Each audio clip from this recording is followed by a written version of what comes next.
Como é a gente falar oi para as pessoas? Muito bem, estamos aqui hoje no Papo Fértil. Mentira, não tem logo. Papo Fértil Internacional. É, Papo Fértil International. É, Papo Fértil Barcelona, não fala Barcelona com a linguinha assim não, né? Não. Lá em Madrid que fala, que eu falei. Então é Barcelona normal mesmo. Esses dias, o Thiago tem uma história engraçada da prima dele que morava em Barcelona. E aí encontrou com a menina lá em Vitória. E tem um bairro que chama Barcelona. Ah, é? É. E aí a menina falou assim, fulano, quanto tempo, trabalha não? Já tô morando em Barcelona. Tô morando ali em Carlone. Tipo, como se vê mais. É verdade. Mas não, era Barcelona daqui mesmo. Então, tô aqui em Barcelona com a Pri, minha amiga, doutora Priscila Andrade. E vou bater um papo com ela hoje, então, sobre essas coisas todas aqui, das diferenças do Brasil pra cá, como é, o que você achou, quanto tempo você tá aqui, tudo isso. Certo? Certo. Então tá. Quanto tempo tem que você estar aqui na Espanha, então? Me conta aí. Então, eu tô aqui fez agora, em abril, 9 anos. Nossa, 9 anos. Eu nunca pensei que ia durar tanto, na Você verdade. achou que você fosse vir e fosse embora rápido? Eu achei que a gente não ia ficar Não ia aguentar. 9 anos ou 10 anos. E eu acho que tá indo pra mais pra 10 anos do que pra gente voltar, na verdade. A gente veio em 2010. Pelo trabalho do meu marido, e aí aconteceu no Brasil que meu marido foi sequestrado.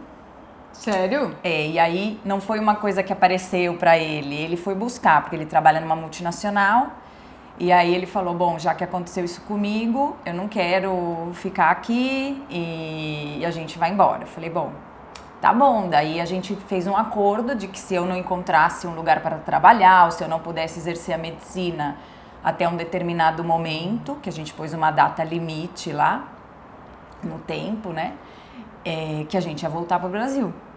E aí, 15 dias antes de chegar a data limite, eu consegui um trabalho. Ou seja, é tipo um sinal de Deus, assim, né? Eu acho que sim, que aí Deus falou, não, fica aí, e aí a gente resolveu ficar. E estamos aqui até hoje. Mas me diz aqui, então aí vocês vieram, aí você ficou um tempo sem trabalhar. Eu sei que você foi estudar catalão aqui, Sim, né? Quando eu cheguei foi que eu não podia trabalhar, eu fui estudar. O catalão, comecei com o catalão porque aqui em Barcelona é um respeito, né? Tá vindo pra cá, é a língua do local. É um lugar que fala um outro idioma como primeiro idioma, né? E é um outro povo, então como respeito eu vi que eu tinha que aprender esse idioma deles. E tem escola de catalão aqui? Todas as escolas ensinam castelhano e catalão. Tá, mas aí você que queria aprender catalão. Eu queria aprender catalão você porque... Você foi para uma escola comum? Eu fui para uma escola porque aqui existe uma escola que o governo paga o curso básico, que chama Centro de Normatização Linguística, e eles te ensinam o catalão básico grátis. Então só não fala catalão quem realmente não quer, né? E aí eu fiz até o final. Eu paguei os outros cursos e fiz até o final porque eu achava importante também como médico que se o paciente tivesse mais conforto em falar o catalão, que eu pudesse me comunicar com ele nesse idioma, né? E aí eu fiz o catalão e fiz o master, o mestrado do IVE. Que eu também fiz, que a gente tava Exatamente, falando, né? que a gente fez igual, mas eu fiz aqui no IVE Barcelona, você fez no IVE Madrid. E só quando eu comecei a trabalhar aqui no Instituto Marquês que eu comecei a fazer curso de italiano. Eu fazia curso de italiano um pouco com a minha sogra. Que ela fala italiano. Porque ela é professora de italiano. Que massa. Eu acho lindo italiano. Eu fiz italiano um tempão, pra depois... Eu não tenho essa capacidade que a Pri tem, que a Pri fala espanhol, gente, nada. Ela fala castelhano, aí depois ela fala catalão. E, bom, português, né? Português, espanhol, catalão. E ela fez um monte de curso, coisa mais linda em italiano. Eu não tenho esses 4 compartimentos. Quando eu sabia falar italiano, pouco, né? Mas eu falava até relativamente bem. Quando eu fui morar na Espanha, quando eu cheguei eu falava tudo em italiano. E logo depois eu fui substituindo tudo um pelo outro. Aí esqueci tudo de italiano para poder falar espanhol. Então eu não tenho várias gavetas igual você tem assim. Mas 4 línguas, imagina, latinas. Mas isso é prática também. E eu gosto, assim. Eu sou mais loura, né? Pode ser isso também. Eu tô ficando mas não é loira, não é por causa de gostar, não, porque eu adoro línguas, eu acho sensacional, eu sou apaixonada, mas acho que é mais pra burrice mesmo. E ela italiano, aí eu consulto italiano. Imagina, eu falo uma palavra, troca com a outra. Uma merda, né? Mas tudo bem, né? No final a pessoa compreende mais ou menos ali o que você quer falar. Entendi. E aí você ficou, então, estudando castelhano. Não, essa castelhano você já sabia. Castelhano, não. Na verdade, eu fazia curso de castelhano no Brasil, nunca pensando que eu fosse um dia morar num país de língua espanhola. Castelhano é a mesma coisa que espanhol, viu, gente? É porque fala mais castelhano. Aqui fala né? castelhano, no Brasil é que a gente fala espanhol, né? Mas nunca pensei que eu fosse morar num lugar de língua espanhola e eu fazia. E era uma professora de Madrid, mas quando eu cheguei aqui, eu vi que eu não sabia nada. Porque eu não entendia nada, eu fiquei 3 meses meio ilhada, assim, porque eu não entendia o que a televisão falava, eu ia me comunicar, não entendia o que a pessoa falava, então parecia que eu não tinha feito nada. E seus filhos estão com quantos anos? A Luísa tem 7. Então não tinham nascido ainda? Não tinham nascido. Nasceram tudo aqui? Nasceram tudo aqui. Então eles são catalães? Eles são brasileiros e são espanhóis, ou seja, eles são espanhóis de nascimento, é um pouco confuso, porque eles são espanhóis de nascimento, mas eles são brasileiros de passaporte e italianos de passaporte, porque apesar de nascer na Espanha, como o Marco aqui é italiano, então eles tiveram o passaporte italiano por direito de sangue. Mas que menininhos, mais internacionais, né? Muito bem, entendi. Tá, e aí você foi estudar esse monte de língua e foi fazer e conseguiu revalidar esses diplomas, essas coisas todas aí, né? E aí conseguiu começar a trabalhar de verdade. Depois, então, você já sabia língua e tudo mais, né? E aí, trabalhando aqui, você já tem muitos anos já também. Aqui no Instituto Marquês faz 6 anos. Muito Acaba tempo, de fazer pensa? 6 anos. Muito tempo. E me conta aqui uma coisa, então. E o que você acha mais, assim, o que foi mais diferente daqui pra lá pro Brasil, que você estava acostumada? Da parte profissional. Na parte profissional, assim, o que eu sinto aqui é que a gente cuida igual dos pacientes. Obviamente, eu tenho a minha ideia, né? Que o médico latino-americano, ele é mais sensível. Então, mais acolhedor? Então no começo, assim, até o paciente estranhava, porque eu ia, abraçava e beijava, né? Não é comum, né? E eles iam pra trás, assim. Agora eles já estão mais acostumados. Já sabe a sua fama. E alguém já fala assim, escuta, aquela médica é louca, ela abraça, ela beija. E ele já vem assim, Não, e até meus companheiros falavam, viu, dá pra você não beijar tanto e não abraçar tanto. E depois porque... a gente aí eles... Né, não é muito nosso, mas agora todo mundo se acostumou, porque eu tenho que morrer e nascer de novo, gente, pra não abraçar e beijar meu paciente. O italiano, principalmente, ele trava um que pouco. são os mais... O italiano e os ingleses, assim, eles não... Às vezes eu vou beijar e o paciente vai para trás também, assim, mas... Aí agora... você para? Não, aí eu falo, dá um beijinho. Ou seja, quando ela é rejeitada, ela fala, não, por favor, me dá um beijinho. Não, dá um beijinho, porque eu já tinha ido, né? Você não aí pode falar no meio não. do caminho? Vai me negar um beijo na bochecha, pelo amor de Deus. Então eu acho isso, o médico latino-americano, ele é mais próximo do paciente, né? Agora, de técnicas e tal, é igual. O que eu vejo agora, né? Porque no Pérola Byton, a gente, quando saiu de lá, já transferia blastocistos e tal. Aqui, a gente não transfere embrião em dia 3 em ninguém. Ninguém, né? Ninguém. Essa é uma diferença grande. Isso é diferente. Mas é uma coisa daqui do Instituto Marquês ou é uma coisa da Espanha? Não, é da Espanha. Não se transfere mais em dia 3? Não se transfere. As clínicas grandes não transferem em dia 3.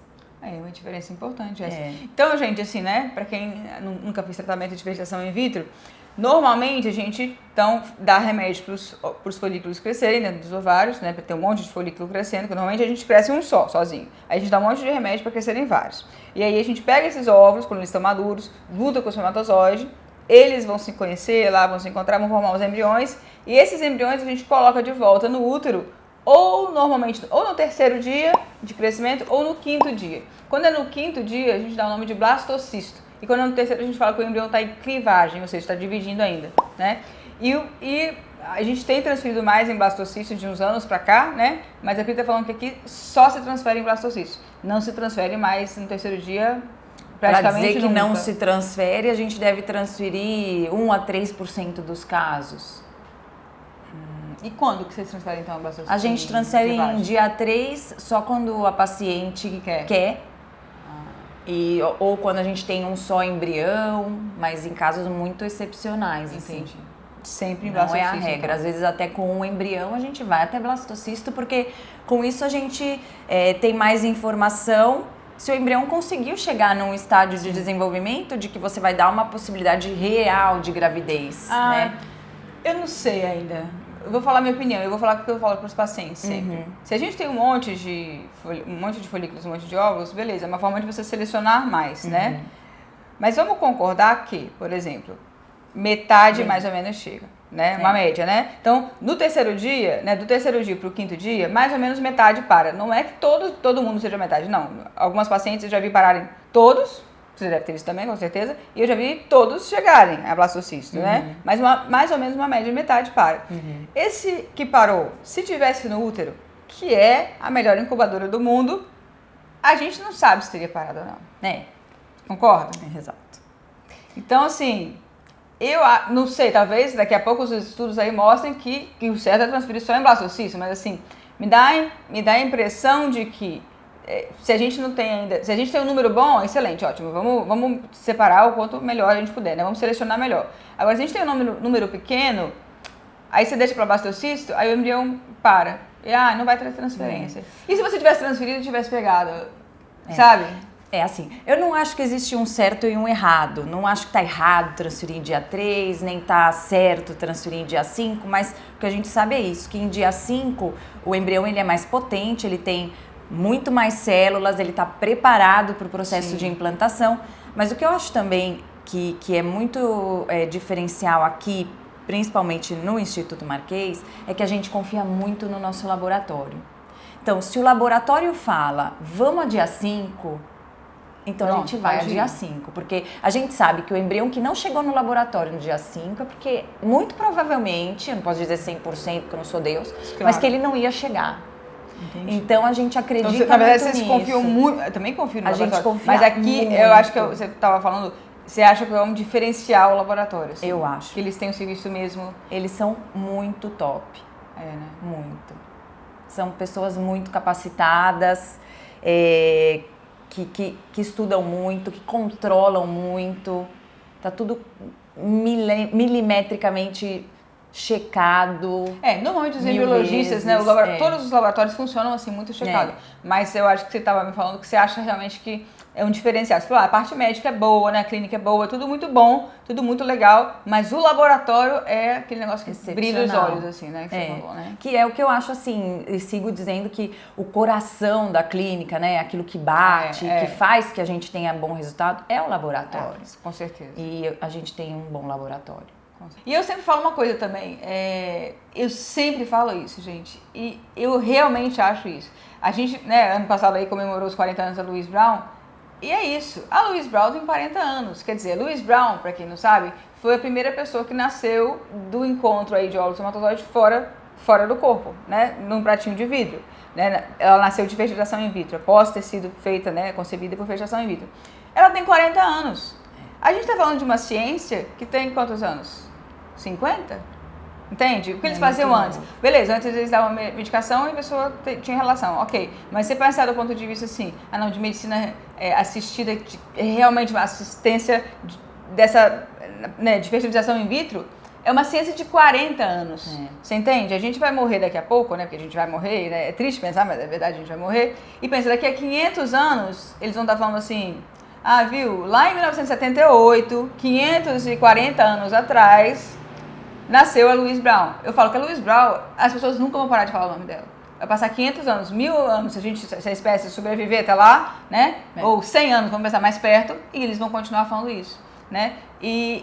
Então é uma ciência muito nova. Quando as pessoas falam com muita propriedade de alguma coisa, não, isso não se faz, ou isso se faz e é assim, eu penso, ok, eu não vou ficar discutindo com a pessoa, e eu penso, querida, ou querido, a gente tá falando de uma ciência que tem 40 anos, desculpa, viu? A gente já mudou, a gente já foi, já voltou. Todo dia a gente faz isso. Não, agora é bom, sei lá, tomar corticoide. Todo mundo passa corticoide. Agora não é bom, para de corticoide. Agora é clexane. Agora não é bom clexane.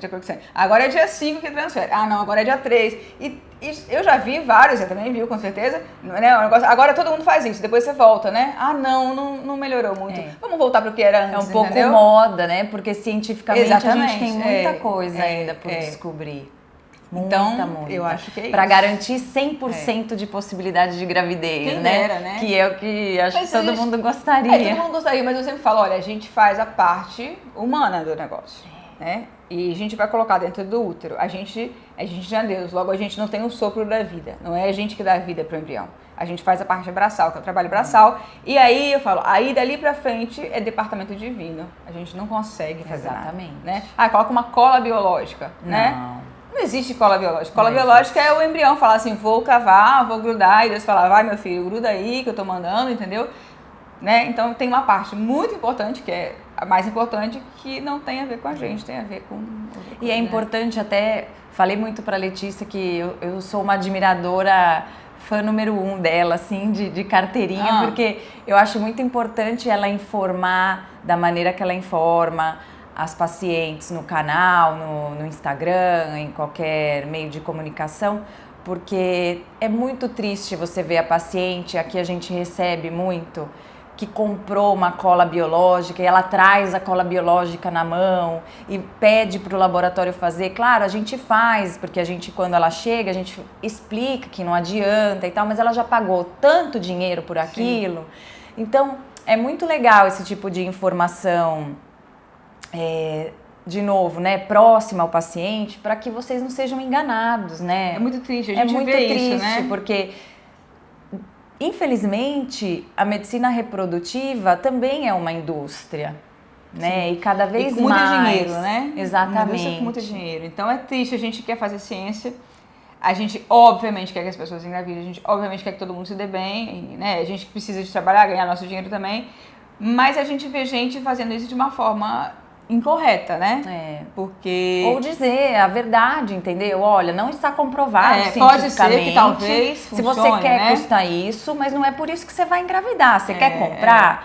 Mas não dizer, olha, fazendo isso é uma cola, seu embrião vai colar e pronto, porque não é assim. E aí eu dou muita razão, tem o Dr. Wellington, né, lá da CMA, que a gente tem parceria, e a gente chama ele de Well, e eu dou muito crédito pra ele de uma coisa que eu meio que copiei dele, que ele fala, e que eu copiei dele, eu trago hoje, faz parte do meu discurso também, vamos dizer assim, que ele fala... Se uma coisa não está comprovada cientificamente e você usa, você está fazendo mal para o paciente porque aquilo custa dinheiro. E o dinheiro é uma coisa limitada, né? Então, se você está gastando dinheiro com uma coisa que não tem evidência científica que vai funcionar, ele deixa de ter dinheiro para fazer um outro tratamento que tem. E a gente sabe, é uma questão de... Como o governo não ajuda muito, o plano de saúde, né? É uma questão de você, às vezes você vai ter filho ou não se você tiver dinheiro ou não. Então, se você gasta seu dinheiro, que é um recurso limitado, em uma coisa que não tem comprovação científica, você deixa de ter dinheiro para as coisas que de fato poderiam te ajudar. E é verdade isso, né? Ah, mas vou fazer porque mal não faz. Tá, mal não faz, tudo bem, mas você está gastando dinheiro? Porque esse dinheiro você podia estar fazendo uma outra fertilização in vitro, por exemplo, que te daria mais chance de você engravidar. Então, se você pensa assim... acaba fazendo mal, acaba tirando a chance de muita gente engravidar, não é verdade? Não, e o primeiro, né, que a gente aprende, eu acho que alguns grupos de médicos se esquecem, eu ia falar ouvido, esquecem disso, é que o primeiro é não fazer o mal ao paciente, não fazer o mal, né? E eu acho que quando a gente mente, né, quando a gente fala, isso daqui funciona... Ou omite a informação verdadeira. Claro, a gente não sabe tudo, mas uma coisa é você não saber e a outra coisa é você falar assim, eu sei que não funciona, mas eu vou falar que funciona, né? Então, infelizmente, tem gente que faz isso, né? E aí é feio, e a gente acaba não gostando muito, né, e tal. Então, eu vou perguntar pra Pri essas controvérsiazinhas aí, vai, que é bom, né? As controvérsias, né? Então, a gente já falou de blastocisto, transferência em blastocisto ou não, né? O que mais controvérsia que tem? Me ajuda a lembrar aí. Aqui, que nem no Brasil, o negócio de Clexane. Porque, gente, no Brasil, vou falar, gente, tá um inferno esse negócio de esses caras usando Clexane pra tudo quanto é coisa, entendeu? Ah, mas você não quer que eu engravide? É claro que eu quero que engravide, só que não tem evidência científica que comprove esse monte de Clexane que a gente tá fazendo. Clexane é nome comercial, né? Inoxaparina, heparina, né? Tudo isso aí. Tá todo mundo bebendo que nem fosse água, entendeu? E um trem caro, eu falo que dói na pele e dói no bolso, né? Porque é caro e injeção. Uma coisa é você fazer uma injeção, 1 dia, 2 dias, 3 dias. Faz a injeção 9 meses todos os dias. Que inferno, né? E aí fala assim, aí a gente para nesse pensamento, mal não faz, né?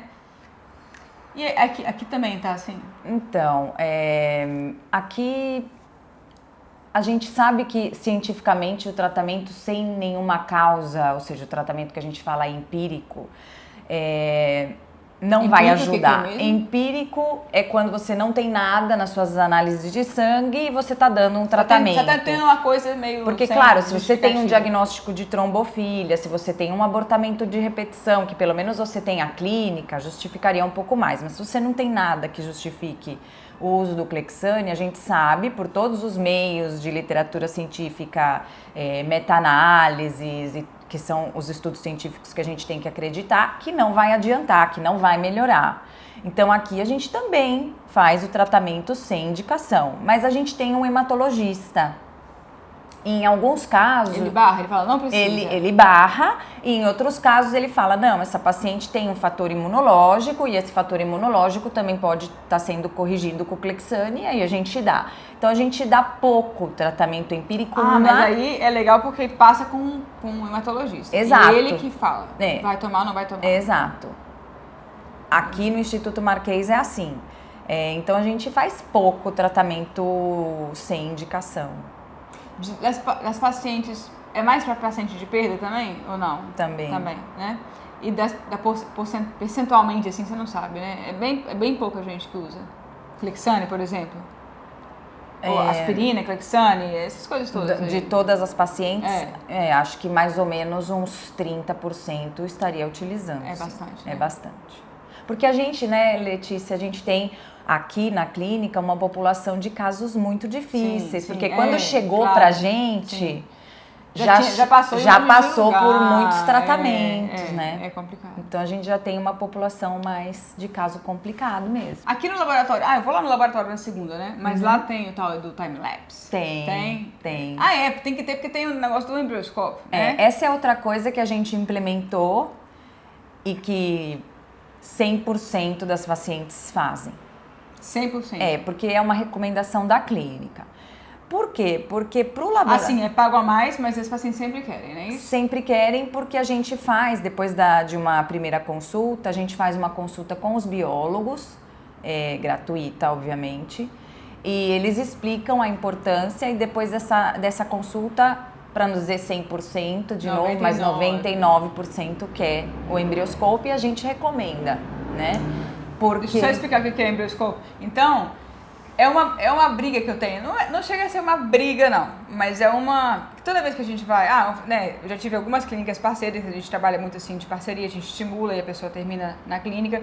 E sempre fala, me manda uma foto, né? Uma foto, pelo menos. Se eu falar pro casal, olha, tá aqui, formou um embrião. Porque pra gente que tá acostumado, é meio tipo assim...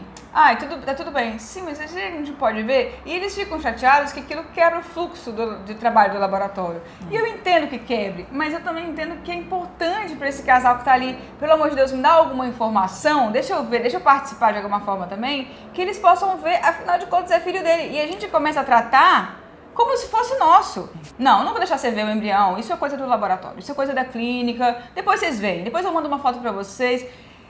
Entende? Eu fico meio desesperada. Talvez eu não acabo não falando tanto do jeito do que eu acho realmente, que eu acho pelo amor de Deus, esse casal tem direito de ver. Eu não acabo não falando assim porque você vai bater de frente, né? Eu não quero, né? Mas eu tento, será que talvez, quem sabe, você não podia me mandar uma foto? Mas eu sempre tô pedindo isso. E eu vejo que é sempre muito, não, depois eles veem, não, é nosso, sabe? E eu penso, não é de vocês, é deles, entendeu? Só tá aí um pouquinho. E eu sempre tenho esse problema. E eles têm aqui, não é que eles dão uma foto, tem um aplicativo. Gente, é sensacional isso, né? Porque eu fico quase emocionada, porque eu de verdade tenho essa briga pra poder ficar mostrando as fotos pros casais, eu muitas vezes não consigo, e eles aqui colocam, e aí a pessoa fica olhando no telefone, né, se fertilizou, se não fertilizou, se cresceu, se não cresceu, né, o que deu. Pode ser angustiante? Aí depende, eu gostaria, né? Tem gente que prefere não ver, mas aí é a opção do paciente. A pessoa não vê, não paga, né? É a opção do paciente. O embrião, o mais importante é que o embrião esteja nesse tipo de incubadora. Mas se o paciente não quer ver, é uma opção. Ele não é obrigado a ver. Não, a maioria quer ver. E, inclusive, quando a gente vai fazer a transferência, A gente já fez sabe qual que é qual. A gente fez Olha lá o Mário, olha lá o... A gente fez uma enquete, os pacientes adivinhavam muitas vezes o embrião que iam transferir.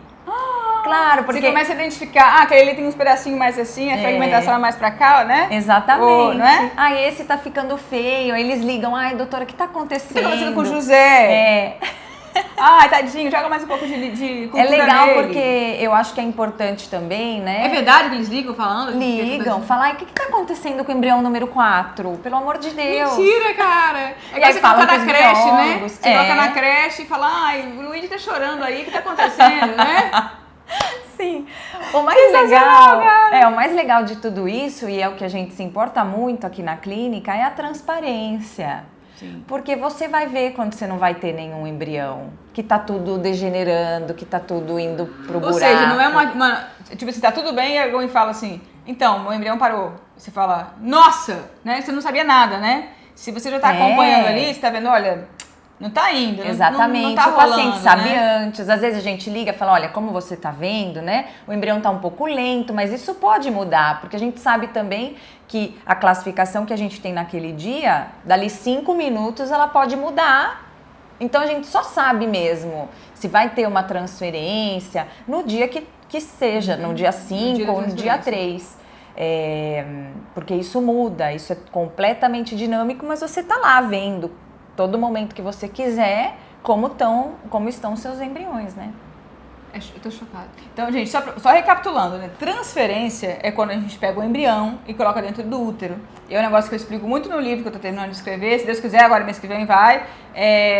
Não existe isso. As pessoas falam assim, quantos embriões você implantou? Implantei não sei quantos. Não existe isso. Implantar significa virar uma planta. Isso é implantar, é você criar raízes, entendeu? E a gente não faz isso. Quem faz isso é o embrião. Então, o embrião se implanta de modo que está muito errado a gente falar assim, você implantou quantos embriões? Então, a palavra que a gente usa na medicina é colocar, né? Se a gente quiser ser mais formal, para ficar mais fácil de entender. Mas na medicina, na verdade, a palavra que a gente usa é transferir, como se fosse um dinheiro, né? A gente transfere do pratinho lá que ele está crescendo para o útero. Então, quando a gente fala transferência, a gente está falando de pegar o embrião que está ali crescendo no vidro, né, no pratinho de vidro, e coloca dentro do útero. Então, isso é transferir. Não, e é isso, assim, eles recebem uma senha que chega no telefone celular, ou eles podem acessar também no computador, os pacientes, e eles vão acompanhando e vão podendo ter esse tipo de comunicação dinâmica com os biólogos e com o médico. E você também vê?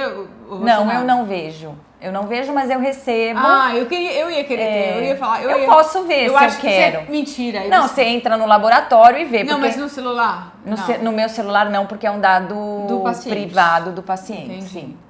Mas eu posso ir no laboratório e falar, deixa eu ver aí os embriões da minha paciente. Você vai?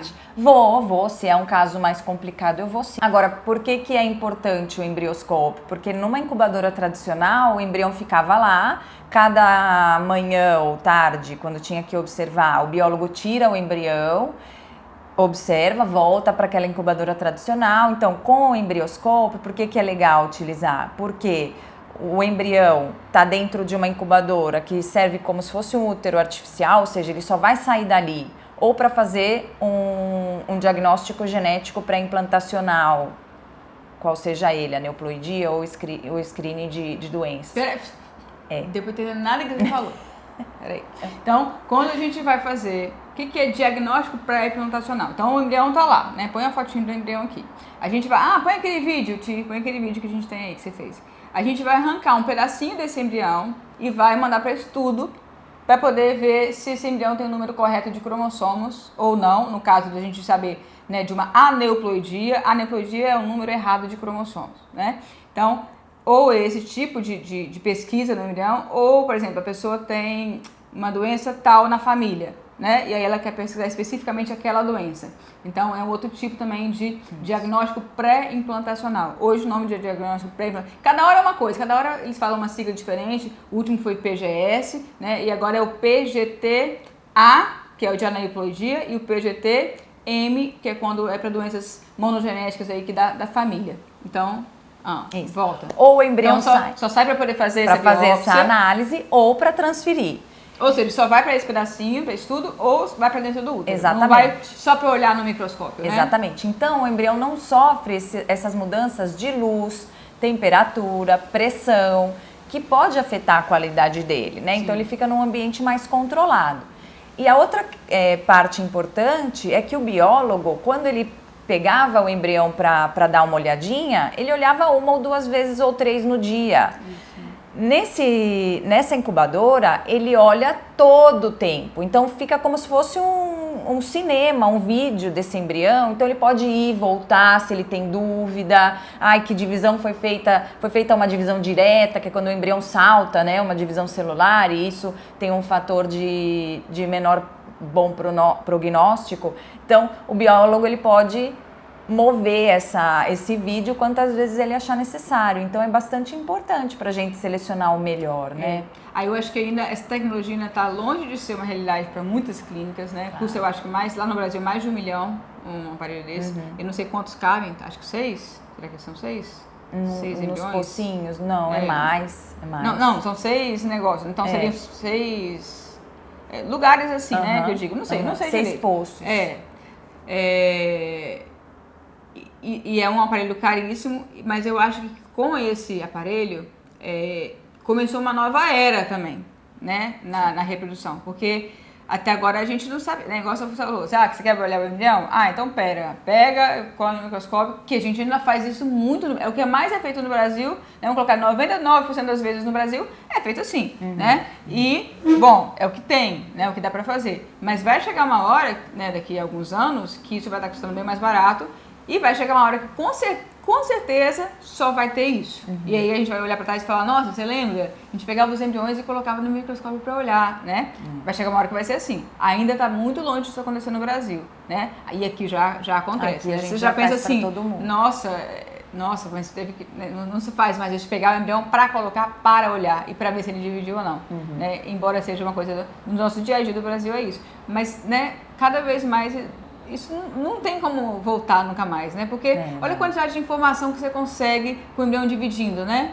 Dividiu. Melhorar, eu acho. E no Congresso, há 2 anos atrás, eles estavam já meio que prevendo a aneuploidia pelo, né? Você observando o jeito do embrião dividir, é claro que não dava para dar 100% de certeza, mas meio que você já vê, o embrião que está dividindo é um pouco diferente, ele tem mais tendência a já ter um problema, ter uma síndrome, alguma coisa assim, e o outro menos. Então, essa quantidade de informação que eles estão ganhando de ver o embrião direto é uma coisa absurda, que não tem volta nunca mais, né? Cada vez mais. Agora é uma questão de baratear a tecnologia e as pessoas, as clínicas conseguirem dinheiro para comprar, mas nunca mais vai ser assim, não, é melhor a gente fazer. Não, porque não é. Cada vez mais isso vai ser né, mais frequente, mais barato, se Deus quiser, daqui a um tempo, e a gente vai fazer cada vez mais. Porque é uma quantidade de informação absurda que a gente tem, que a gente não tinha como ter antes, né? Exatamente. E a gente fica ali regulando. Eu não sabia, nunca tinha pensado nisso, que eles ficam regulando. O que está acontecendo com o número 4, né? Já coloca nome nos meninos, né? Arthur, Miguel, Maria, Joana. Joana tá tão... Né? O que está acontecendo? Vai lá, dá uma mexidinha, faz um carinho, põe uma música lá, né? Põe música, mas os nossos embriões estão com música. Me conta aí da música. Porque aqui, gente, deixa eu falar, depois eu vou gravar ali fora. Aqui é cheio de notas musicais, eu já leco, né? Já mostrei, tem uma notinha musical. E tem muito a ver com música e tudo. E é muito legal, né? Conta da música então pra gente aí, como é que faz. A música, na verdade, o trabalho científico que a gente fez aqui era para estudar a influência da música no desenvolvimento embrionário. Então, a gente colocou todos os estilos, primeiramente música clássica e agora todos os estilos musicais. E a gente comprovou que os nossos embriões chegavam mais no estado de blastocisto que os embriões de outras clínicas. Mas assim, na verdade, porque obviamente não é a canção, não é a música que está tocando, mas é a vibração. Então, todos os nossos embriões estão escutando música. Agora eles estão? Agora eles estão escutando música. Algumas vezes vêm alguns artistas famosos aqui na clínica. Ah, eu vi! É. A menina, como é que é o nome dela? do Do Course? Não, mas o nome dela eu esqueci agora. Ah, eu esqueci também. Ah, esqueci o nome dela, vou colocar aqui, ela aqui. Mas ela fez uma... Vou colocar um pedacinho pra vocês. concerto, um show, os embriões. E o gente. Antônio Orozco também, ele é bem famoso aqui na É? Espanha. Como é que é o Ele nome? veio, Antônio Orozco. Ele é bem famoso e ele veio aqui fazer 2 shows para os embriões. Na verdade, não é pela música, mas é pela vibração. Então, quando o embrião está no meio de cultivo, com a vibração, com as músicas, a gente viu que o meio de cultivo vai mais regularmente em todas as células e o embrião com isso crescia melhor. Vocês estão entendendo isso, gente? Eu vou explicar de novo. Porque eu achei uma maluquice quando eu vi. E agora eu já falo assim, pelo amor de Deus, põe música pra todo mundo escutar, né? Porque, claro, você fala assim, a gente coloca música pros embriões. Você fala assim, Magai, né? Fala assim, quanta bobagem, pelo amor de Deus, gente. O embrião não tem nem ouvido, né? Eu quero escutando música, é meio ridículo, né? Você fala, para, tô fazendo pra aparecer o negócio. E aí, você vai ver, e não foi isso, né? O Alex também tava contando ontem, né? Que ele falou, não, mas dispensa, o embrião, normalmente como é que é? Bom, o embrião, né, vai se formar na trompa, no finalzinho da trompa, né? Então, o óvulo vem do ovário, o espermatozoide vem da vagina e chega no final da trompa ali e eles vão lá, né, ter aquele match, aquele encontro. E aí, tudo bom? Como é que você tá? Vem sempre aqui, como é que é seu nome e tal, coisa e tal. Aí se conhece, ele dá, então tá, vamos ficar junto então, vamos, tá bom. Aí eles vão lá, formam um embriãozinho. Esse embrião, ele vai se movimentando. A trompa, né, as coisinhas de dentro da trompa ali vão empurrando esse embrião de volta então para o útero. E é um negócio, né, que está acontecendo, ele deve ser, né, chega aí com movimentação, né, eles têm movimento, tem barulho, tem um monte de vasos passando, tem um monte de coisa acontecendo. Então é realmente um monte de barulho e um monte de movimentação que tem, né? E ele estava me falando que aí, como se fossem os fragmentos que vão se soltando, a parte do metabolismo, igual a gente faz xixi e cocô, né? O embrião também produz coisas do metabolismo dele que está funcionando. Então, esses dejetos do embrião, né? Que no pratinho fica ali parado e pronto, né? Igual você ficar fazendo xixi, você fica ali quietinho, entendeu? Eles vão se soltando, exato, né? Com essas vibrações que a música produz, como se imitasse aí a passagem por dentro da trompa. E eu falei assim, caraca, porque até então eu tava achando assim, que bobagem colocar essas músicas, né? Bonito e tal, mas, né? E eu não tinha parado pra pensar nessa parte, porque realmente faz todo sentido, né? E tem aí uma taxa, ele falou, de 5% a mais. Isso, de gravidez. De gravidez. Isso. Daí não é mais 5% que chega no blastocisto. Não, é de gravidez. É de gravidez mesmo. Exato. E outra coisa depois é que o estudo foi continuado, e aí também você vai falar na conversa que você teve com o Alex a respeito do Baby Pod, porque a gente continuou com o estímulo musical durante a gravidez. E foi bem legal também. E foi bem legal também. Eu conversei, ele me mostrou o Baby Pod, é bem legal. Bom, já tem outro vídeo falando disso, mas foi depois, então começou com o embrião. Começou com isso. E aí depois que evoluiu pra gravidez. Isso. É muito legal. Eu fiquei apaixonada com esse negócio da música também. E outra coisa que também a gente se preocupa muito aqui é do momento da transferência. Porque a gente se importa também já com a parte de acupuntura, que a gente considera que pode ter um fator de melhora ou de ajuda. Então a gente oferece para a paciente, se ela quiser, obviamente, gente, eu quero fazer tratamento aí. Acupuntura antes e depois da transferência, ou uma massagem para estar mais tranquila para esse momento. Pode fazer os dois também? Pode fazer os dois. Então acho que eu vou vir mesmo. E aí a gente faz também que o paciente escolha uma música, escolha uma cor. E aí, quando a paciente vai da salinha onde ela está, com o marido ou com o seu parceiro, para a sala de transferência, ela vai com essa cor e com essa canção. Então, tem maridos que fazem surpresas e colocam a música do casamento ou uma música que marcou a vida deles. Então, os pacientes já entram chorando às vezes, mas tudo que a gente quer com isso é que eles estejam felizes. Se tá chorando de alegria, ou se tá claro, chorando, claro. né? Então, para que seja esse momento, que é um momento... Aumenta aí os níveis de, sei lá, serotonina, Exatamente. né? Ocitocina, sei lá, todos esses que a gente possa ajudar de neurotransmissores, né? alguma outra maneira esse momento especial e que ele não seja um momento de tensão, porque já é um momento que vai ter que colocar um espéculo, fazer um exame ginecológico. Ou seja, que a gente tente ficar o mais relaxado possível, né? Fazer um pouquinho de música, cromoterapia, tudo que a gente puder ajudar. Aí no momento da transferência, os pacientes, o biólogo entra para comentar um pouco como que é a qualidade do embrião, que embrião a gente vai transferir, eles podem ver um vídeo desse embrião no momento da transferência e quando a paciente engravida a gente manda esse vídeo para ela também. Da transferência? Da transferência. Sensacional, ou seja, desde o comecinho já você tem as fotinhas ali. Exatamente, né? Para ela guardar. Bom, a transferência, a gente sabe que esse negócio de falar assim, relaxa, você não engravida.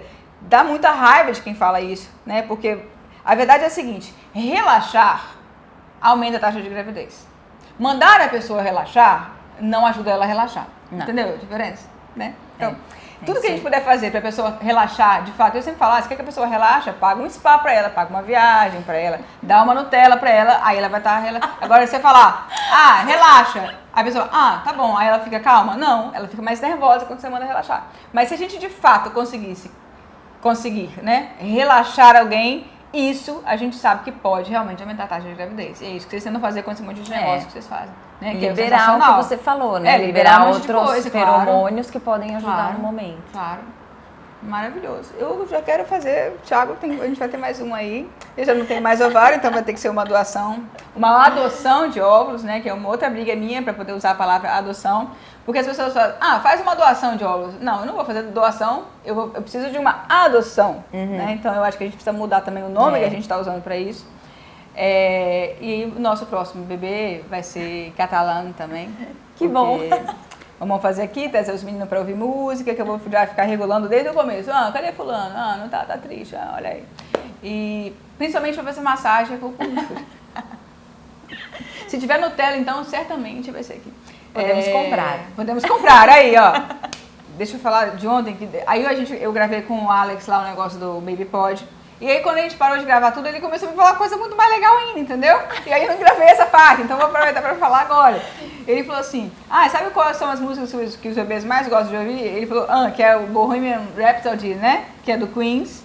Eu falei, uau! E ele falou assim, você não sabe mais. Eu falei, que eu já tava assim, E ele, não, e aí o pessoal da Universal me ligou lá, me deu as faixas separadas. A faixa do piano, a faixa da voz, a faixa de não sei o que lá. Eu falei, e aí, pra ver qual das faixas o bebê, qual das faixas o bebê gostava mais. Olha! E aí eu falei, qual é? Ele falou, a gente achou que fosse da voz do Fred, mas não é, do piano. O piano, então, é a faixa, eles respondem melhor a faixa só do piano do que da música toda. Olha. Ao contrário da música clássica, que ele falou que também separaram, por exemplo, pegaram do Mozart e separaram. Isso, instrumento de sopro, instrumento de percussão, instrumento de não sei o que lá, e cada um não tem um efeito tão bom quanto todos juntos. Na música clássica, então, tudo junto, o bebê responde melhor. Agora, na música do Queen, do Bohemian Rhapsody, é o piano. Olha só o tipo de informação que a gente está tendo, gente. Né? Eles querem piano, né? E música clássica. E piano de cauda, né, Bem? Não é qualquer piano, com certeza. Não é um piano chique. Com certeza. Muito fofo, né? Porque assim, não acredito. Olha a informação, é chocante. E aí, mais o quê? Vamos pensar. E outra coisa que a gente faz aqui, que a gente estava conversando em casa outro dia, é que no Brasil ainda não está muito divulgado, não sei como vai o assunto, mas que aqui a gente é líder mundial de adoção de embriões. E de doação também, nesse caso, né? E adoção de óvulos.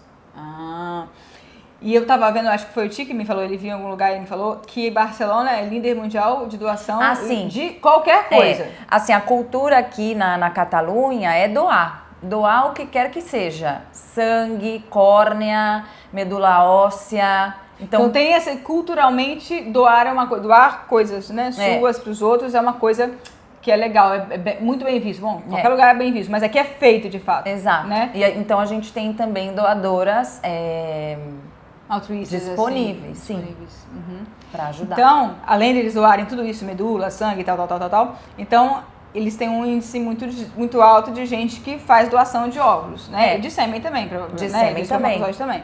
né? Então, com isso, você acaba tendo muitas doadoras, né? Doadoras jovens, provavelmente. Sim. Né? Bastante jovens, né?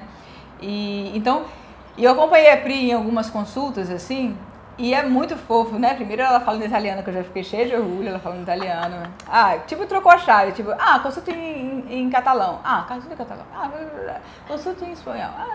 Consulta em... Só o alemão que não rolou, né, Pri? Alemão ainda não dá, nem francês, gente. Nem francês, né? Ainda mas francês, não. Quem sabe daqui uns 5 eu acho meio anos. chatinho. Mas alemão... Acho que eu vou dar um... A Letícia fala alemão, gente. Mentira, não fala. Ela lê. Não, imagina, eu sei os números, imagina. Eu acho que eu fiz uns 5 anos de alemão, porque eu tive um namorado alemão. Eu acho que eu estudei, ele nem era alemão, ele era bávaro, ele nem se considerava alemão. Tipo aqui, da Catalunha, ele nem se considerava alemão. Mas tudo bem, eu estudei 5 anos de alemão mais ou menos, porque eu tenho muitas amigas lá. A Vipka e a Cristina são 2 amigas muito importantes minhas, né? Que a gente fez amizade quando a gente tinha 17 anos lá nos Estados Unidos, que a gente fez intercâmbio. E eu acabei fazendo muito alemão por causa disso, mas eu não sei nada. Eu estudei 5 anos, eu não sei falar. Aí teve uma coisa engraçada, que eu sempre conto essa história que é muito engraçada. Aí eu fui com o Titi na Alemanha uma vez, quando a gente morava em Madrid, e a gente foi fotografar um casamento. Ele foi, eu fui, sei lá, a gente foi fotografar junto. E aí eu falei, vamos mostrar pro Thiago, né? Eu tava na fase da conquista, a gente não tinha casado ainda. Eu falei, vou mostrar pro Thiago você falar alemão, porque pega bem, né? E eu fui lá... a gente tinha que ir, sei lá pra onde, a gente chegou no aeroporto, sei lá onde que a gente chegou, e eu fui pra lá perguntar qualquer coisa pro cara que eu não sei, que era alguma coisa, como é que fazia pra fazer alguma coisa, né? E eu cheguei e falei, como que faz, não sei o que lá. Como é que faz pra ir pra não sei aonde, né? Perguntei pro moço, em alemão, porque eu tava me achando falando alemão, e ele, sabe o que ele fez? Ele respondeu. Aí você não entendeu. Dá um pouco de medo isso aí, né? Eu não sabia perguntar, não sei entender agora, entendeu? Eu falei, Dankeschön. Aí fui pra outra e perguntei em inglês, né? Porque quando você pergunta em inglês, a pessoa te responde em inglês. Como é que o cara vai saber que eu só sei perguntar em alemão? Não sei responder, não sei ouvir a resposta, cara. Mas alemão é bem difícil, né? Então, eu tava falando porque eu sei os números, né? Às vezes aí as pessoas estão falando, blá, blá, blá, aí eu... 30, aí eu... 30, entendi aí, hein? Então se alguém falar algum número... Eu sempre sei pegar os números, mas o resto, minha filha... Algo é algo, né, gente? Ela já entende 30, eu não entendo nada. Mas se a pessoa estiver falando mal de mim... sabe assim, eu tenho um feeling assim, sobre o que é. Mas 5 anos foi isso que eu consegui, entendeu? Então... Bom, mas eu sou meio loura, né? Você com certeza vai pegar fácil. Então, outra coisa. A Pri estava falando que aqui é muito comum a adoção de embriões. Isso. E eu falei que a gente praticamente não tem adoção de embriões no Brasil. Sabe por quê? Porque, infelizmente, tanto no Brasil como aqui na Europa, o processo de adoção é muito burocrático. Então, as famílias que querem adotar... Adoção normal, né? Adoção normal. Então, as famílias que querem adotar, elas têm um problema legal... muito burocrático. Então, a gente dá a opção a essas pacientes de adotar um embrião. De falar, bom, já que não te deixam adotar pelas vias naturais, eu tenho um embrião aqui e a gente transfere dentro do seu útero. E tem aquelas pacientes que também teriam aquela ilusão, né, de estar grávida, de sentir, e elas podem não também... é ilusão, né? O desejo de passar por essa experiência, tem gente que não tem, né? Tem gente que não tem, Tem gente que não tem. mas são poucas, né? Acho que sim. Mas assim, as pacientes que estão adotando, elas já fizeram essa ideia de que elas não vão engravidar, né? Então, com esse processo, elas poderiam engravidar e... Viver um pedaço da experiência. Exato. Ali, né? Eu acho muito louco. Então, no Brasil, a gente não tem adoção de embrião. Bom, tem, mas é muito pouco, eu acho, né? Muito pouco. E aqui é normal, comum. Muito comum. Eu faço toda semana, assim, eu posso dizer que eu faço umas 5 consultas de adoção de embrião. Que massa, né? No Brasil, no não. mundo eu inteiro, acho que é por Skype cultural, ou presencial. Né? Eu acho que é cultural. O brasileiro, ele, por exemplo, quando o problema é masculino, que é bastante problemático, porque o homem tem mais problema de abrir mão do material genético, vamos dizer assim, né? A gente acaba utilizando o óvulo da mulher, né? E quando a mulher tem problema que é o mais frequente por conta da idade, né? Que a gente acaba deixando para engravidar tarde demais, às vezes, o homem entra com o espermatozoide. Então, o brasileiro sempre quer estar participando com alguma coisa, né? E casos de adoção de embrião são raríssimos mesmo. E aqui não, já é uma coisa... Né? E o que é legal é que é um tratamento, dentro dos tratamentos que existem, barato. Porque o embrião já está aqui. Então, prepara o endométrio. É só descongelar. A paciente gasta pouco para preparar o endométrio. A gente pode preparar o endométrio talvez como ciclo natural. Ela gasta muito pouca medicação e se transfere. Claro, o embrião passa por um critério, por um comitê de doutores. A gente vê o risco, né, desse embrião. E o embrião, obviamente, tem que ser de baixíssimo risco. 80% dos embriões do banco são de doação de óvulos com doação de esperma, ou seja, que são pacientes nossos, né? Porque a gente tem um banco de esperma próprio e as doadoras são nossas, ou seja, a gente tem informação dessas pessoas bastante criteriosas, assim. Então, são embriões de baixo risco de ter algum problema cromossômico genético. Sensacional. E sabe como eu coloquei no livro, que eu acho que ficou bem legal? E eu sempre falo que eu sou uma entusiasta da adoção de óvulos, né? E eu acabo não puxando muito para embriões porque a gente acaba, os maridos acabam participando com a parte genética, né? Porque é uma forma muito de você incluir o marido, né? Sim. Porque o homem acaba se sentindo, poxa, não fiz nada, né? Não participei de nada, né? Porque a mulher passa pela gravidez. Então, vamos supor, adotei esse óvulo, mas está dentro de mim, está crescendo dentro de mim, eu estou gestando, então... Né, tem uma comunicação ali do endométrio com o embrião, que a gente já sabe que existe alguma coisa, né? Então, ela está incluída nesse processo todo, né? E uma forma de você incluir o homem, eu acho que é ele participando com o espermatozoide. Eu acho que talvez por isso a gente sempre tenta fazer com o espermatozoide do marido lá embaixo, né? Mas, de modo geral, eu sou uma entusiasta da adoção de óvulos ou de embriões, né? O que seja. E eu comparei no livro o seguinte, é como se você fosse, vamos supor, vamos adotar, né? Não deu certo o nosso tratamento, vamos supor, com óvulo próprio e tal, a gente decidiu que a gente vai adotar. E aí é como se você fosse para adoção, tudo bem, você chega para a moça da adoção e vamos supor que você é a moça da adoção, né? E você veio para adotar. Eu falo, você quer adotar? Muito bem, deixa eu preencher o papel aqui então. Você fala, viu, Priscila, você quer adotar? Você não gostaria de gestar essa criança que você vai adotar? Aí você fala assim, mas como assim? Não, é que você pode gestar a criança. Mas eu posso gestar a criança que eu vou adotar? Pode gestar. Não, então eu quero, né? E é isso, você vai lá e você vai gestar a criança que você vai adotar.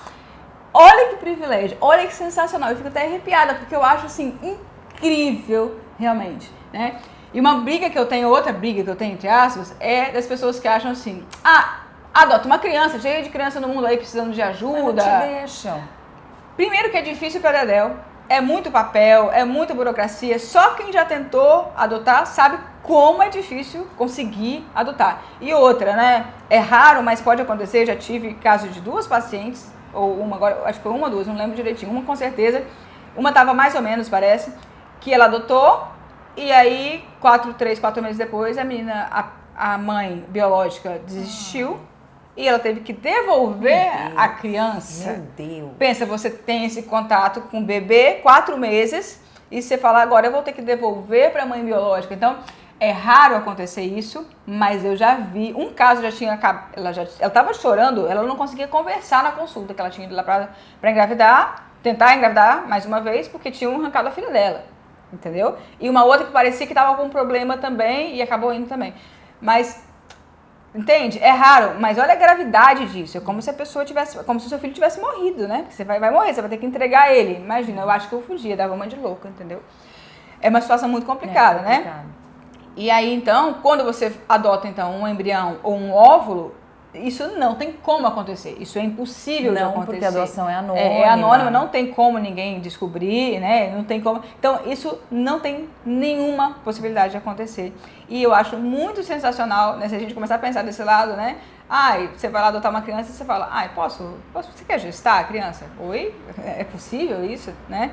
Então, e a outra briga que eu sempre falo, que eu tenho, é a seguinte, a pessoa fala assim, quanta criança aí pra adotar? E para de ficar tentando engravidar, olha quanta criança aí. E eu falo, desde quando as tentantes, né, que são as pessoas que estão tentando, os tentantes, né, os casais, são obrigados a carregar o fardo do mundo, assim, entendeu? Se existe uma responsabilidade pelas crianças que precisam ser adotadas, imaginando, vamos dizer, supondo que isso fosse fácil, né?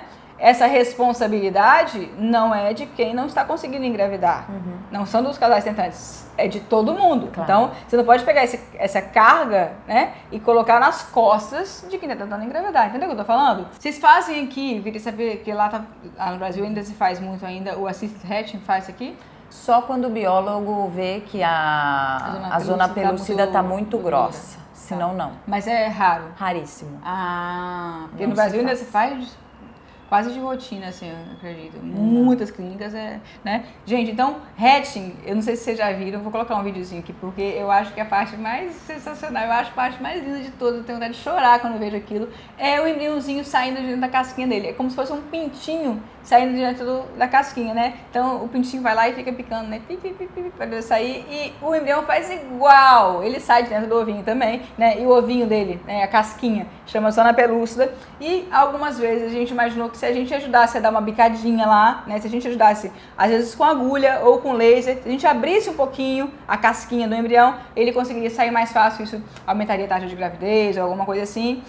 E né, muita gente já fez, muita gente ainda faz, muitas clínicas ainda fazem, ou mecânico, né, esse cortezinho, ou mecânico ou a laser, mas cada vez mais eu tenho visto menos evidência de que isso ajude alguma coisa, né? A gente faz só em casos mesmo de que tenha uma indicação de tá fazer. Muito duro assim, né, a zona pelúcida. Quando a zona pelúcida tá muito dura e que vai ser muito difícil o embrião fazer sozinho. Mais raro.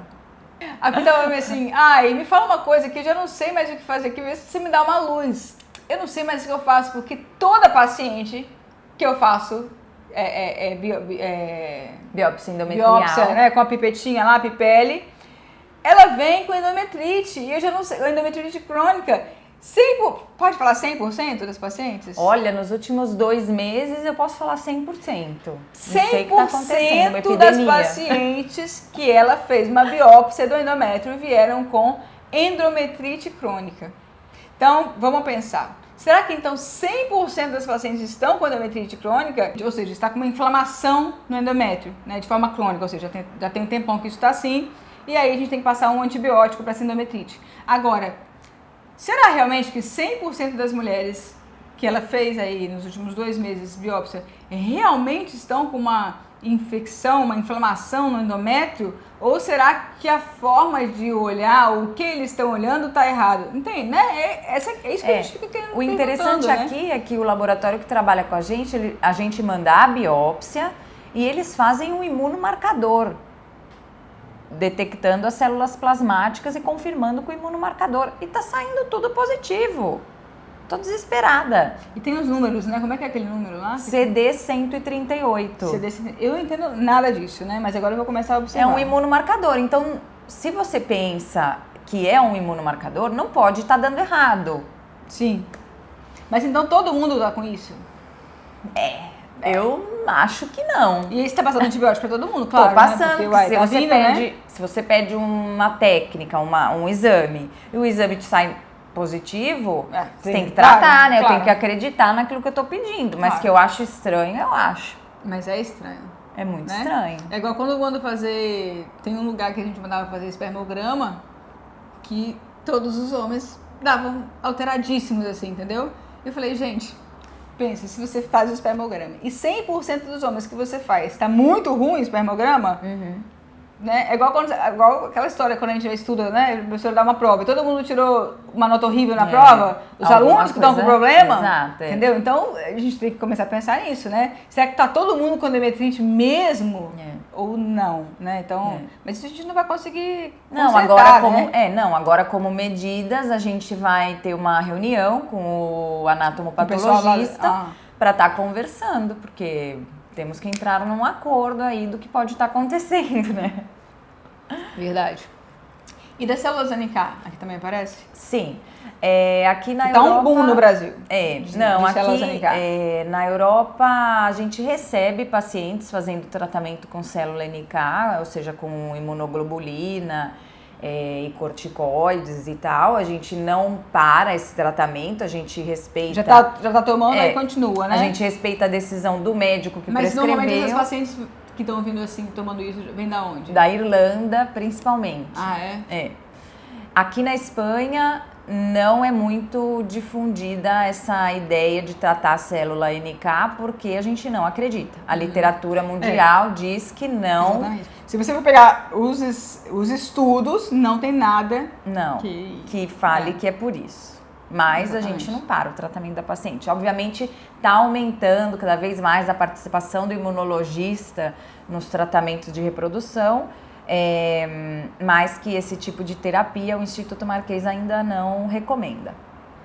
Mas as outras clínicas aqui você vê fazendo também ou também A gente já vê fazendo mais. Sim. Mas a gente ainda não, porque a gente espera um pouco mais de dado da literatura para estar fazendo algo. Você está entendendo o que eu tô falando? Então tem uns tratamentos... Porque, gente, olha só. Lembra que eu falei o negócio do Louis Brown, de 40 anos e tal? Então, essa ciência que é a medicina reprodutiva, né, a parte da medicina que cuida, né, de ajudar quem não está conseguindo procriar, reproduzir, é muito novinha. A gente está falando de uma ciência muito nova. Logo, a gente sabe um pouco de coisas e a gente não sabe um monte de coisas. Dessas coisas que a gente não sabe, o que a gente menos sabe é a parte de imunologia e a parte de... também tem hematologia, né? São as duas. Alguém sempre tem pergunta disso e sempre as pessoas me falam: por que você não fala disso? Eu esses dias eu respondi: eu não falo porque eu não sei. E ninguém gosta de falar do que não sabe. E aí eu vou estudar e falar: não sei. É diferente, por exemplo, vamos supor, eu não sei, por exemplo, né? Tem tempo que eu não faço obstetrícia, então se alguém falar assim: como hoje a gente trata uma pré-eclâmpsia? Eu vou falar, eu não sei direito, mas espera que eu já te falo. E aí eu vou pegar as coisas, vou estudar e vou falar, olha, é assim que faz, é isso que tá fazendo hoje, né? Então é fácil, tá lá, a informação você pega, estuda e você já sabe. É diferente com a imunologia e com a hematologia, porque não adianta falar assim, eu não sei, espera que eu vou pegar e vou estudar. E aí você vai estudar e não tem nada, ninguém sabe nada. Então não tem como alguém saber aquilo com certeza, ou dar certeza de alguma coisa, porque os estudos não dão respaldo nenhum pra gente falar que aquilo funciona. Então fica um pouco complicado. É o samba do crioulo doido, né? Porque aí nos grupos de tentantes, vocês começam a usar um monte de medicação, e Clexane, e imunoglobulina, e intralípide, e não sei o que lá, e na prática a gente não vê nenhum estudo. Ao contrário, se você pegar as recomendações, os guidelines, né? Que são as coisas que norteiam a gente, da Associação Americana de Medicina Reprodutiva, da Associação Europeia, da ASHRAE, de Medicina Reprodutiva, eles falam assim, não tem evidência que justifique ser feito. Ou seja, se não tem evidência, está errado você fazer, né? Inclusive a imunoglobulina, o intralípide, existem, não é só que tanto faz, você pode acontecer uma coisa ruim com a pessoa, ela pode, sei lá, até morrer de uma complicação, né? Claro que é raro, mas pode acontecer, né? Então, não está recomendado. Então, você fazer medicações que não estão recomendadas é muito complicado, né? Se ainda é um comprimidinho, né? Muitas vezes, ou um corticoide, né? A gente acaba fazendo meio que, tá bom, faz, mesmo que não tenha. Agora, remédios, né, medicações muito complicadas, como o intralípide, como a imunoglobulina, você fazer sem evidência é difícil, né? Mas a gente também não fica com muita coragem de suspender, né? De falar, não faz nada, que depois não, se não sabe funciona. O que é? Na verdade, a paciente já vem com um acompanhamento imunológico e eu também não tenho informação para dizer, para aí. Nem que sim, nem que não. Exatamente. Né? Então, a gente um pouco que respeita a opinião do colega, ele segue do consultório dele essa parte e eu faço o meu. Sim. Um respeitando o outro. Sim, claro. E me conta uma coisa, aqui só faz transferência de ou seja, a gente só coloca um embrião por vez no útero, né? Lá no Brasil, me conta como é aqui. Lá no Brasil, assim, as pessoas têm verdadeiro fetiche, eu acho que eu falo que é um fetiche, igual o fetiche sexual, assim, as pessoas têm fetiche de engravidar de gêmeos. A pessoa engravida, ela me fala uma coisa só. É gêmeos, doutora. Eu já falo assim, não é. E ela, como você sabe? Eu falei, porque nunca é gêmeos. É raríssimo, mesmo quando a gente transfere 2 ter gêmeos, né? Então, mas as pessoas, elas têm esse fetiche de ter gêmeos e elas querem muitas vezes transferir 2 embriões para poder tentar ter gêmeos, né? E é uma coisa que a gente não busca nunca gêmeos. E aqui não se faz mais transferência de mais de um embrião. Não. Só de um embrião a cada vez, não é isso? Eu acho que isso tem que mudar já. essa coisa de Eu transferir concordo. 2 embriões, porque até eu vou estar falando no congresso da Sociedade Espanhola de Ginecologia e Agora? Obstetrícia. Você vai para o congresso? Agora, em junho. E é um trabalho que você fez? É um trabalho que a gente fez a respeito da necessidade mundial de começar a transferir um embrião único. Eu concordo, gente. Claro, não tem sentido, né? Sabe por quê? Porque, primeiro, a gravidez de gêmeos não é saudável. Ela sempre é uma gravidez mais complicada.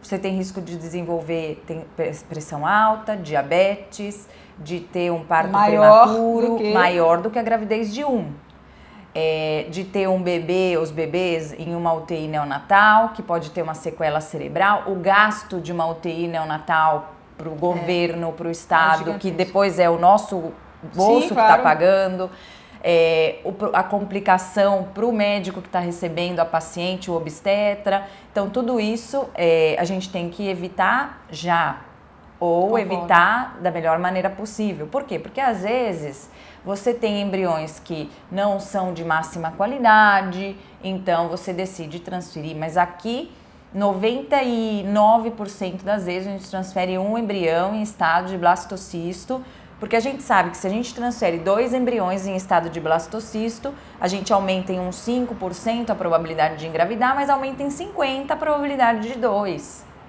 E quando a gente transfere um blastocisto, você já tem um risco de 1% de que esse embrião se divida e forme 2. Já em dia 3, como o embrião não está tão selecionado, se você põe 2 é 25% de gravidez de gêmeos. Então, por isso a gente já leva a blastocisto para transferir um. E a gente tem que só transferir 2 embriões quando realmente o biólogo fala, olha, acho que a gente não está dando a possibilidade máxima que essa mulher e esse casal assim mesmo podia saiu, ter. acho que foi uma meta-análise que saiu até grande, acho que foi uma meta-análise, não tenho certeza, falando que você transferir um embrião ruim junto com um bom Pode prejudicar. Pior o bom. Exatamente. Pior a implantação do bom. Exato, porque então, cria melhor seria uma comunicação isso, né? intraembrionária com o endométrio de confusão, assim. Ele não sabe se tem que implantar ou não e não implanta. Né? Então a gente tem que parar, fazer a seleção do melhor com embrioscope, com cultivo a blastocisto, e em casos que a gente tem que fazer o PGTA, para transferir o embrião normal cromossomicamente, fazer a melhor seleção possível, para transferir porque vai implantar e vai diminuir o risco de todas essas complicações. Esse é um problema, né? Um problema das pacientes brasileiras, eu acho. Eu acho que no resto do mundo não deve ter isso, mas no Brasil existe esse fetiche dos gêmeos. Então, as pessoas às vezes... não, quero fazer tratamento porque eu quero engravidar de gêmeos. Eu falo, a gente não faz tratamento para ninguém engravidar de gêmeos. A gente faz tratamento para engravidar. O que pode acontecer algumas vezes é você engravidar de gêmeos. Mas não é uma coisa que a gente quis fazer você engravidar de gêmeos, né? E esse trabalho tá muito na moda, eu acho. Eu acho que cada vez mais a gente vai falar disso, né? E a gente vai transferir cada vez menos embriões. Bom, não tem como transferir menos de um, né? Eu digo assim, cada vez mais a gente vai estar transferindo um embrião só, que eles chamam aí de SET, né? Em inglês. Que é Single Embryo Transfer, porque a nossa fábrica, né, Deus fez a gente para ter um embrião, um bebê crescendo, né? Claro, aconteceu e aí, sei lá, 1 virou 2. Muito bem, vamos então dar um jeitinho, né? Ou, sei lá, a gente ovulou um de cada lado, né? Ou os dois, ovulou 2 óvulos que foram fecundados por 2 espermatozoides e engravidei de gêmeos? Bom, vamos dar um jeitinho, aconteceu. Agora, a gente propositalmente, né, colocar 2 embriões realmente, tentar fazer uma gravidez gemelar, a gente não está tentando fazer uma gravidez gemelar, mas no final você está colocando 2 embriões, né? Não está muito certo. E é tão antinatural que a gente vê que quando a paciente engravida de gêmeos, em 30% das vezes, o próprio organismo faz com que ele não vá... não vá adiante, que é o vanish embryo, né? Porque não é natural, não pode ser assim. Eu tive um caso há pouco tempo agora também. Então, assim, só pra gente voltar no negócio dos gêmeos, né? Um gêmeo pode acontecer de 2 formas, né? Você tem um óvulo que foi fecundado por um espermatozoide, formou um embrião, e aí Deus falou assim, divide. E aí ele vai e forma 2 embriões, 2 pessoas diferentes, mas vieram do mesmo embrião, ou seja, é praticamente a mesma pessoa, né? Débora e Carol, vai pra vocês isso aí, né? Que é a cara uma da outra, né? São pacientes minhas, fofíssimas e lindas, e vieram do mesmo embrião, né? Um outro jeito de ter gêmeos é você ter um óvulo, outro óvulo, e cada óvulo tem um encontro com um espermatozoide. E são 2 pessoas absolutamente separadas, irmãos, né? É como se fosse o seu irmão normal, só que vocês estiveram no útero no mesmo momento, né? Normalmente a gente ocupa o mesmo útero da mãe, né? No caso de irmãos assim, irmãos de pai e mãe, mas em momentos diferentes. A única diferença é que ocupa no mesmo momento. Mas são irmãos, não são gêmeos, né? E o que a gente está tentando evitar mais do que nunca, porque esse que Deus manda separa, esse a gente não tem muito controle, né? Mas esse de a gente colocar 2 embriões dentro do útero, né, é esse que a gente está tentando evitar, porque quando a gente coloca 2 embriões, a gente não está querendo que a pessoa engravide de gêmeos, a gente está querendo aumentar a taxa de gravidez. Mas como você falou, a verdade é que aumenta muito pouco, né? E se você põe 5%, 5%, e se você põe numa análise estatística, que é o que vale, não é significativo, então é igual por 1 ou 2. Uhum. E se você pensa que 30% ainda vai parar de desenvolver, exatamente. Né? Então, fora as histórias desastre, né? Que perdeu, que morreu numa UTI, ou seja, coisas horríveis, que as pessoas que querem gêmeos não conhecem, porque não... Eu tenho uma menina agora, eu até acompanhei ela, agora comecei a acompanhar ela no Instagram, tô torcendo para dar tudo certo, em nome de Jesus, amém, que ela fique deitada o tempo inteiro e fazendo progesterona, que é o que tem, né, na minha opinião, né, talvez, sei lá, algum antagonista aí da condutilidade, aquele tractotile, né, alguma coisa assim, ela tá grávida de 5 lá no estado. 5. Minha mãe do céu. 5. E eu achava que ela tivesse tomado um clomifeno, alguma coisa sozinha. Me falaram que ela fez tratamento em uma clínica. Eu não sei o que aconteceu. Eu sei que alguma coisa deu muito errado, né? Pra poder a pessoa estar grávida de 5 e bebês. E eu torço muito do fundo do meu coração que ela faça muito repouso, que ela tome muita progesterona e que esses bebês nasçam com, se Deus quiser, né? Com condição de ficar todo mundo bem, se Deus quiser. Mas é uma coisa que a gente tem que evitar cada vez mais, porque a gente tem um útero do tamanho para um bebê. Então, se são 2, bom, eles vão nascer um pouquinho mais menores, né? Mas bom, vai dar tudo certo, se Deus quiser. Agora, se a gente tem 3, 4, 5, é questão mecânica, não cabe, né? Então, isso passa a ser um problema muito grande, né? Então, a Pri falou aí, nos dados que ela fez esse estudo, que se você transfere um embrião, você tem uma taxa X de gravidez, né? Se você transfere 2 embriões, você aumenta só em 5% a chance de você ter uma gravidez, né? Então, se você tinha, sei lá, 60%, vamos colocar, de ter uma gravidez, você vai ter 65%. E isso, estatisticamente, não faz diferença, né? Então, a verdade é transferir 1 ou 2 embriões hoje é a mesma chance de engravidar, né? Agora, se você transfere 2 blastocitos, ou seja, 2 embriões no 5º dia de desenvolvimento, você aumenta em 50% a chance de você ter uma gravidez de gêmeos. E pra gente da medicina reprodutiva, pra gente médico, a gravidez de gêmeos, eu sei que é muito fofo, tudo que vocês amam, mas a gravidez de gêmeos é uma complicação, né? Ótimo, o paciente engravidou, mas a gente preferia que tivesse sido de um só. Esse é o objetivo final, esse é o que a gente mais quer, que a pessoa engravide de um só, o casal engravide de um só. Gravidez de gêmeos, ótimo, engravidou, mas, bom, teve um pequeno probleminha, engravidou de gêmeos, a gente não gostaria que tivesse sido de gêmeos, né?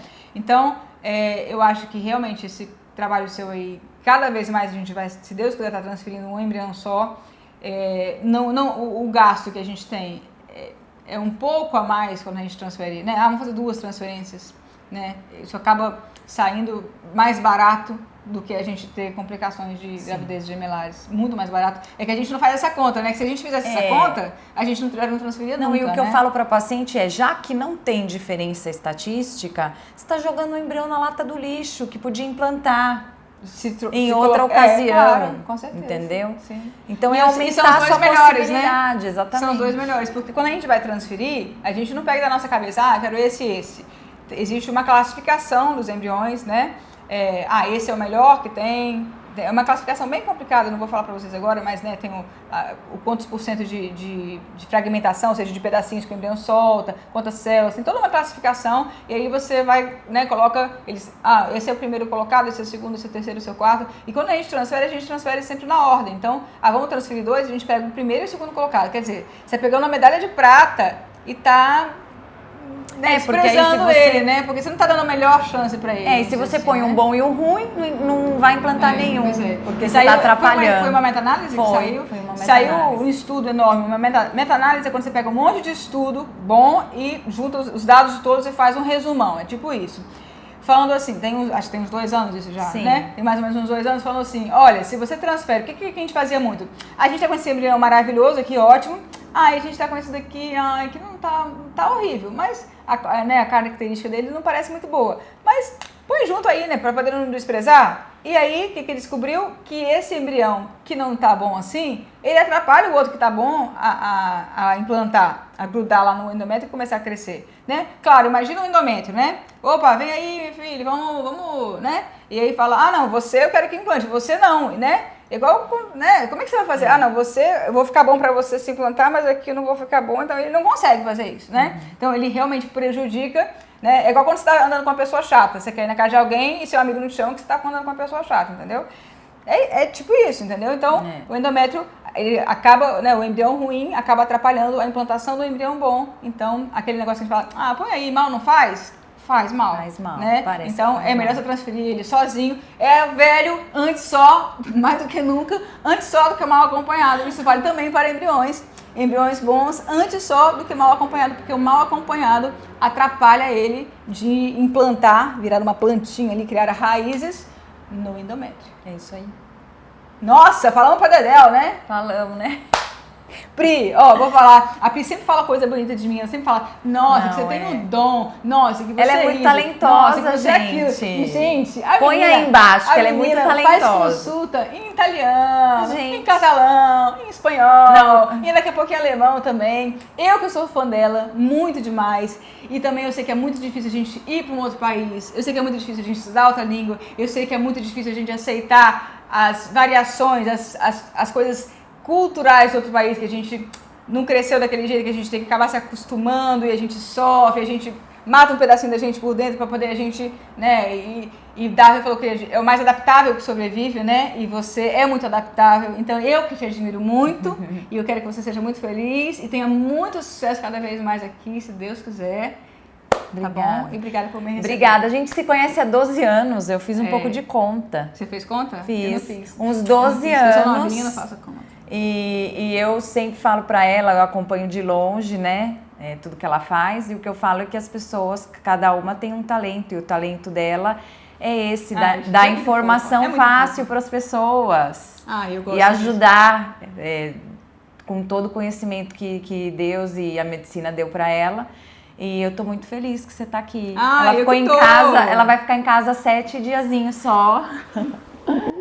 Fofa! Que fofa, eu adorei mesmo. E eu de espero verdade. que repita, que venha a família inteira, porque agora Ei, foi só a o gente já primeiro quer, encontro. Querida, você não tá sabendo, a gente já quer mudar pra Barcelona, a gente adorou isso daqui. Tem sol, tem praia, tem comida boa, tem tudo aqui, a gente já vai mudar pra Barcelona. Vem, vem.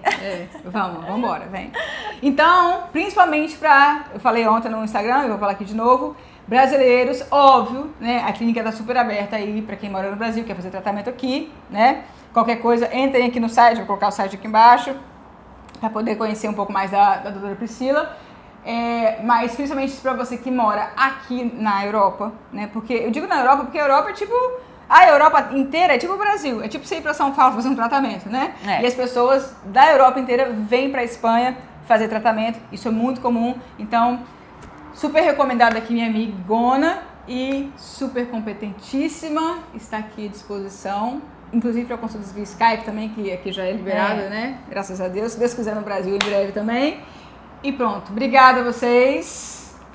Eu falo beijos férteis. Beijos férteis. Beijos férteis. Até o próximo Papo Fértil Barcelona. Tchau. Tchau.